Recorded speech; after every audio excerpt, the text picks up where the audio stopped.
dan tipsnya apa ya supaya untuk menyadarkan dia? Tenang banget gitu Ustaz. Maksudnya udah biasa aja dia. Asy-Syaikh Al-Imam Hujjatul Islam Al-Ghazali rahimahullah, beliau mengatakan hati itu seperti cermin. Hati itu seperti cermin. Beliau menjelaskan firman Allah di surah Al-Mutaffifin ayat 14 itu, kalla bal ron. Ron itu dalam hadis riwayat Abi Dawud itu nokta hitam yang menempel di hati karena perbuatan dosa yang kita lakukan. Nah, ketika kita berbuat sesuatu yang nggak benar, kalau cermin itu masih bersih kelihatan banget itu. Jadi sekali dua kali berbuat itu masih terasa banget. Nah, itu kalau nggak pernah dibersihkan, lama-lama berkarat, sehingga kotor, penuh dengan kotoran. Sehingga ketika kotoran itu nempel lagi, udah nggak akan terasa lagi kotornya. Kenapa? Karena sudah semuanya kotor. Kayak gini lah Bu. Ada orang dulu perasaan dia hitam, sekarang kok jadi putih, ternyata panu semua. Itu kalau saya mohon maaf. Maaf.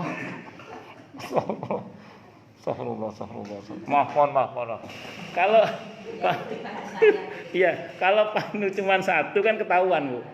Kalau panu cuma satu ketahuan. Lah kalau panunya pas sekujur tubuh kan udah nggak ketahuan kalau itu panu. Nah, dan yang panu juga nggak ngerasa kalau itu panu. Nah, seringkali memang begitulah penyakit hati. Jadi begitulah penyakit hati. Penyakit hati itu seringkali ditandai dengan begitu. Jadi yang bersangkutan kalau udah sangat akut itu nggak ngerasa. Sambil contoh sederhana gini aja. Ini contoh sederhana. Contoh sederhana. Orang pelit itu benci sama orang pelit, tapi tetap pelit dia. Ya, orang pelit itu benci sama orang pelit, tapi tetap pelit.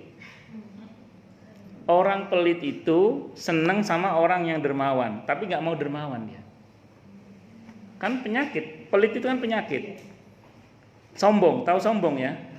Sombong itu, orang sombong itu benci sama orang sombong. Orang sombong itu benci sama orang sombong.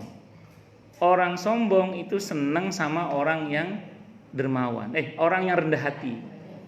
Orang sombong benci sama orang sombong, tapi dia tetap sombong. Senang sama orang yang rendah hati, tapi dia nggak mau rendah hati. Nah, sama dengan tadi Bu Murni. Orang dolim itu benci sama orang dolim, tapi dia tetap berbuat dolim. Orang dolim itu senang sama orang baik, tapi nggak mau baik dia. Kenapa? Karena penyakit tadi itu. Nah, pada tingkat tertentu hati nuraninya tadi sudah ketutup dengan nokta-nokta hitam yang penuh tadi itu, sehingga tidak lagi bisa merasakan kedoliman itu. Itu contoh satu. Nah, kalau kita rujuk pada tadi Al-Mutaffifin ya, sekarang kita rujuk surah An-Najm. An-Najm ayat 11. Ayat 14. Surah ke-83 ayat 14. Kalau ke surah An-Najm ayat 11 ada firman Allah yang berbunyi, maka dabal fuadu maro'a. Hatinya tidak bisa mendustakan terhadap apa yang dilihatnya. Hatinya tidak bisa mendustakan terhadap apa yang dilihatnya. Maka dabal fuadu maro'a. Hatinya tidak bisa mendustakan terhadap apa yang dilihatnya. Fuad itu apa Bu? Fuad itu hati yang paling dalam. Namanya hati nurani. Bukan nama partai. Hati nurani. Nah, jadi hati nurani yang paling dalam itu tidak bisa mendustakan apa yang dilihatnya. Artinya apa? Ketika kita berbuat dosa, berbuat yang nggak bener lah, itu hati nurani itu berontak kayak alarm gitu Bu. Ada alarm yang ngelawan gitu. Jadi ibarat alarm bunyi kring kring kring gitu ibarat. Tapi karena nggak pernah digubris, lama-lama putus itu pernya. Nah, begitu putus, udah alarmnya nggak berfungsi lagi. Makanya orang yang fuadnya udah nggak berfungsi karena ketutup oleh perbuatan dosa yang berkali-kali diingatkan tidak digubris itu, lama-lama berbuat dosa pun dia tenang. Bahkan tidak jarang berdampak pada menghalalkan apa yang diharamkan oleh Allah. Contoh yang paling sederhana lagi. Ada dua orang nyolong.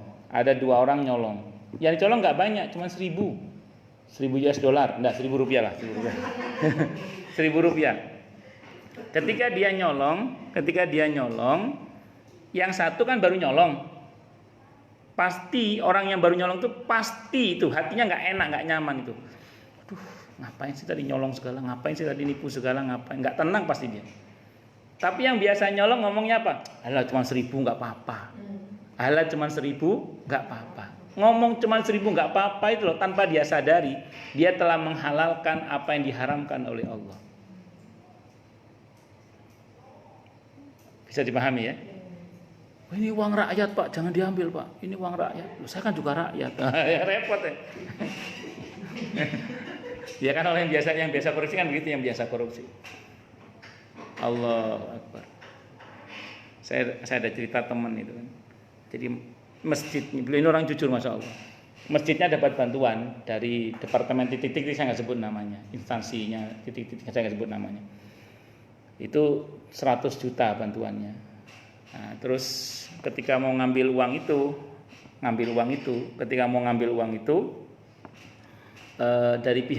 dari pihak orang dalam ngomong, ini kita cairkan tapi 75 juta.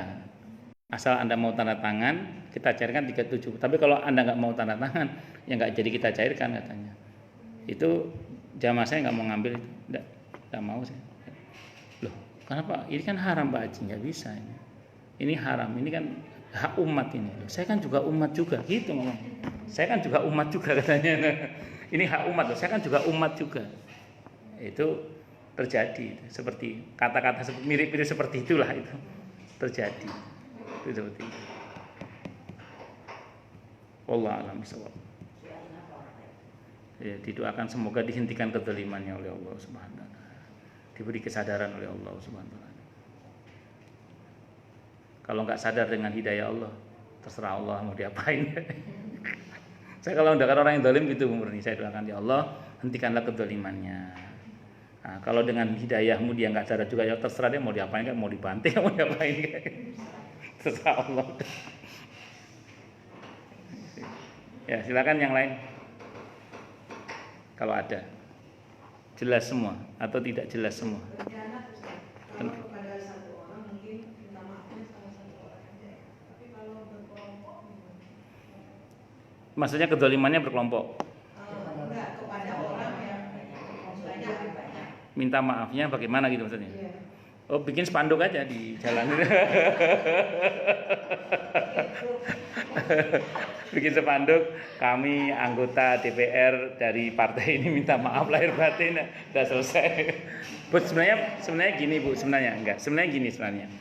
Sebenarnya yang lebih penting dari sekedar minta maaf itu adalah membuktikan bahwa kita sudah tidak lagi berbuat zalim pada yang bersangkutan. Maaf ini contoh misalnya, mohon maaf ini misalnya. Sebut saja ibu sebagai ibu RT lah, saya nggak ngomong skala yang besar, RT aja misalnya. Ibu sebagai seorang RT misalnya pernah berbuat zalim pada warganya. Perintahnya minta maaf memang. Ya di sekali pidato halal bihalal lah, ibu sekali bilang mohon maaf lahir batin untuk semua kesalahan saya. Tapi itu semua nggak akan ngefek kalau seandainya ibu tidak membuktikan bahwa ibu tidak lagi mengkhianati mereka. Tapi misalnya ibu tidak pernah minta maaf kepada mereka sekalipun, ibu tidak pernah terucap minta maaf sama mereka sekalipun, tapi ibu telah membuat mereka bergembira dengan kebijakan-kebijakan ibu setelahnya yang memperbaiki mereka, itu menjadikan ibu termaafkan insya Allah. Kenapa saya berani berkata begitu? Karena substansinya kata Nabi kan bukan minta maafnya, tapi minta halalnya. Bukan istighfaf, tapi istihlal kalau bahasa hadisnya itu. Jadi fal yastahlil dalam minta halalnya. Bagaimana kita membuat masyarakat yang telah kita dolimi itu dia merasa senang kepada kita setelahnya sebelumnya kita pernah mendolimi mereka. Saya mau cerita, ini kisah nyata. Tapi saya jangan tuntut saya nyebut namanya. Karena kalaupun dipaksa ini kasusnya sudah ingkrah karena sudah bertahun-tahun yang lalu. Nah, jadi ada seorang hakim di Solo. Dalam satu kasus tertentu Solo kejadiannya. Ada satu kejadian di mana ada seseorang yang nampaknya sistem saat itu menghendaki orang ini harus diputus salah oleh hakim itu. Walaupun hakim tahu dia nggak salah. Tapi sistem menghendaki, ya biasalah kan kalau udah kasus politik tertentu kan ada aja lah. Sehingga hakim ini dengan sadar memutus seseorang itu salah. Ini kejadian di Solo ini. Diputus, salah orang.